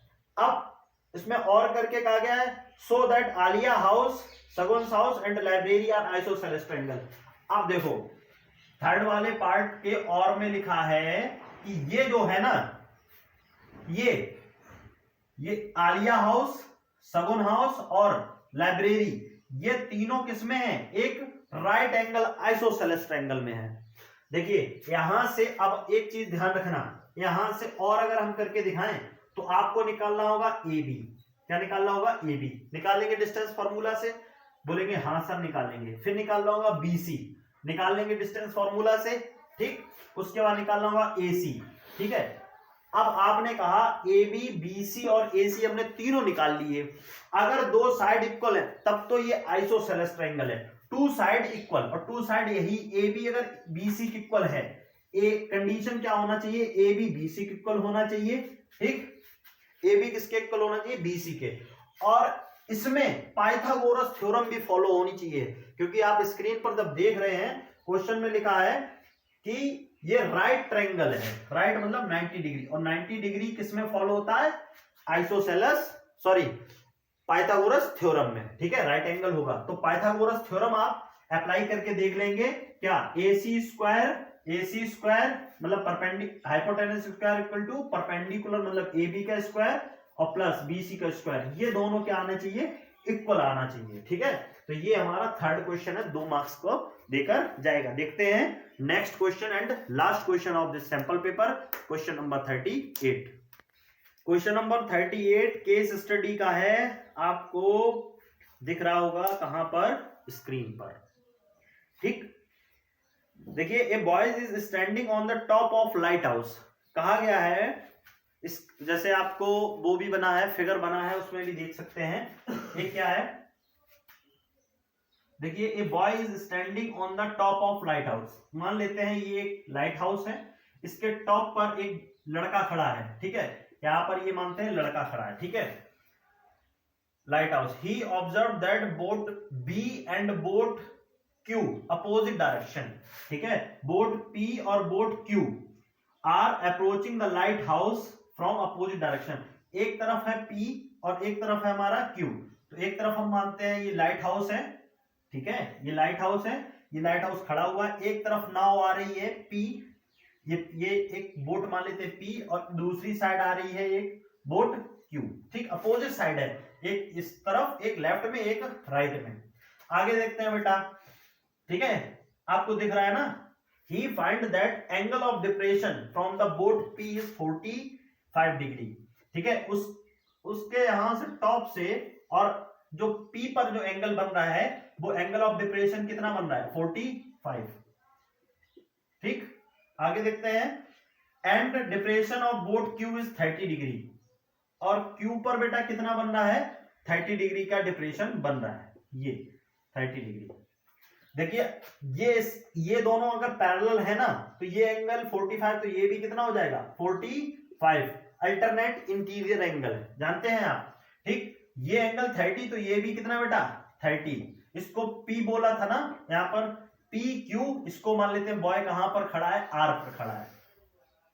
ठीक है, यहां पर बॉय किस पर खड़ा है, R पर, और इसको मान लेते हैं जैसा आप लोग फिगर में सेकंड फिगर में दे रखा है, इसको ABC मान रखा है। A, इसको बोला गया A, इसको बोला गया है B, इसको बोला गया है C, और इसको बोल दिया गया D। ठीक, आगे ही also know that height of light house, और ये लाइट हाउस जो हाइट है, हाइट वो कितनी है 100 है, कितनी है 100 है। ठीक, इतना फिगर समझ में आ गया। अब आपसे क्वेश्चन बोला गया है, क्वेश्चन नंबर 38 था बेटा, लास्ट है इसका। ठीक, आपसे बोला गया है what is the measure of angle ACD, angle ACD कितना होगा बेटा, सीधा सीधा लिखा है ACD इक्वल टू 45 डिग्री, तो एंगल ACD क्या हो जाएगा, सॉरी ACD इक्वल टू कितना हो जाएगा 45 डिग्री, किससे, अल्टरनेट इंटीरियर एंगल से, अल्टरनेट इंटीरियर एंगल के थ्रू हो जाएगा। ठीक, पहला पार्ट हो गया, सॉल्व हो गया बेटा, एक नंबर आ गया आपका, और आ गया एंगल बाई AB। ठीक है बेटा, इस इधर बोला था X और इधर बोला था B, बाई AB, यही तो है बाई AB, मतलब 30 डिग्री है। Then angle ABD, angle ABD ये भी कितना है 30 है। ठीक है, Y क्यों है, ये एंगल इसके इक्वल दोनों या 30 डिग्री क्यों है, तो लिखोगे सेकंड वाले में by alternate interior angle, by alternate interior angle, alternate interior angle. ठीक है, इससे पहले लिखने से पहले लिख दोगे A by parallel to CD या BC। ठीक है, ये लिख दोगे, X बाई पैरेलल है BC के, और ये कौन सी लाइन हो जाएगी AB, and here AB, and AB is transversal line, AB is transversal line. ये सब आपको तभी आता होगा, ये तभी आप कर पाएंगे जब आपको चैप्टर 9th क्लास में आपने ये सब पढ़ा होगा। अगर 9th में नहीं पढ़ा ना, तो ये आपके लिए बहुत टफ क्वेश्चन होने वाला है। ठीक है, 4 मार्क्स का। लेंथ CD आपसे कहा गया, लेंथ CD। अब हमारा इसका थर्ड पार्ट है, ये कहा गया है लेंथ CD की डिस्टेंस निकालिए, लेंथ CD निकालिए, CD कितनी होगी। ठीक है, और या तो उसमें और करके बोला गया, और करके बेटा, या BD निकाल दीजिए। ठीक है, जैसे हम CD निकालेंगे वैसे ही BD निकालेंगे। ठीक है बेटा, यहां हम देखते हैं एक ट्रायंगल हमें बन रहा है A, क्योंकि CD हमें किस में मिलेगा, ACD में ही तो मिलेगा, तो इन ट्रायंगल ACD। ठीक है, एंगल C इक्वल टू कितना 45। आप देख सकते हो ये कौन सा ट्रायंगल बना, राइट एंगल ट्रायंगल बना कि नहीं बना, बताइए बना कि नहीं बना, राइट एंगल ट्रायंगल बना। ठीक, अब हमें परपेंडिकुलर दिया है और बेस निकालना है, बेस निकालना है। ठीक है, तो परपेंडिकुलर और बेस का रिलेशन कौन शो करता है, या tan या cot, तो हम tan थीटा इक्वल टू निकालते हैं, tan C, और एंगल C से ही निकाल रहे हैं, tan C equal to perpendicular, perpendicular क्या है बेटा AD अपॉन ये क्या है CD। ठीक है, tan एंगल C कितना है, C कितना है बेटा 45 डिग्री। ठीक, इक्वल टू AD कितना है 100, देखिए बेटा AD कितना है 100 है, और CD कितना है नहीं पता। tan 45 की वैल्यू कितनी बेटा 1, तो 100 अपॉन CD, इसके नीचे कुछ नहीं तो 1, क्रॉस मल्टीप्लाई करेंगे, CD इक्वल टू क्या आ जाएगा 100 मीटर। ये आ गया हमारा CD इक्वल टू 100 मीटर। आकर ये भी हो गया, तो 2 मार्क्स इसके भी आ गए, मतलब 4 मार्क्स आ गए। लेकिन इसमें और कहा गया, और करके फाइंड लेंथ ऑफ BD निकालना है, BD ये वाली डिस्टेंस निकाली है ना, तो ट्रायंगल ABD में आते हैं। तो लिखते हैं इन ट्रायंगल ABD में एंगल बी कितना है बेटा, angle B equal to 30 degree, ठीक है। वही यहां पर ये परपेंडिकुलर हो गया और ये क्या हो गया, बेस। परपेंडिकुलर बेस का रिलेशन कौन, टेन थीटा ही निकालते हैं। टेन एंगल बी से बना है तो बी इक्वल टू परपेंडिकुलर बेटा क्या है, ए डी अपॉन में बेटा नीचे क्या है बेस, बी डी, यही है बेस। टेन बी एंगल कितना है 30 डिग्री, ए डी कितना है बेटा 100 और बी डी हमें नहीं पता। टेन बी की वैल्यू, टेन 30 की वैल्यू क्या होती है बेटा, टेन 30 की वैल्यू होती है 1/√3। टेन 30 की वैल्यू क्या होगी 1/√3 अपॉन में बेटा क्या होगा 100 upon B D, cross multiply करेंगे बीडी का 1 से करेंगे तो क्या आ जाएगा बीडी, और 100 का √3 से करेंगे तो 100√3 मीटर, ठीक है।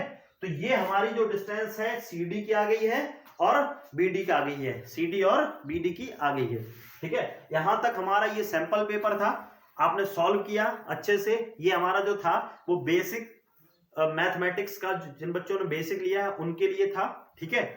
स्टैंडर्ड वाले भी देख सकते हैं, ऐसा जरूरी नहीं कि स्टैंडर्ड वाले नहीं देख सकते हैं, ठीक है। क्योंकि बेस स्टैंडर्ड में क्या होता है, थोड़े कुछ एक्स्ट्रा क्वेश्चंस जो होते हैं वो एडवांस बनाए जाते हैं बस, और कुछ नहीं होता है, ठीक है। तो एनसीईआरटी बेस पूरा सैंपल पेपर था। अगर एनसीईआरटी क्लियर है तो आप इस सैंपल पेपर को इजी से कर सकते हैं, ठीक है। अगर आपको लगा हो कि हाँ ये सैंपल पेपर आपके लिए फायदेमंद है, आपके फ्रेंड को भी फायदा इसका मिल सकता है, तो आप उनको जरूर शेयर करें, ठीक है। तो अच्छे से पढ़ते रहें, आगे आने वाले हमारे कुछ सैंपल पेपर जो साइंस से रिलेटेड होंगे, ठीक है। तो वो साइंस से रिलेटेड भी हम सैंपल पेपर आपको सॉल्व करवाने वाले हैं, ठीक है। और साथ साथ मैथ के भी कुछ सैंपल पेपर सॉल्व करवाने वाले हैं, ठीक है। लगातार हमारे चैनल के साथ बने रहिए, हंसते रहिए, मुस्कुराते रहिए। धन्यवाद, राम राम।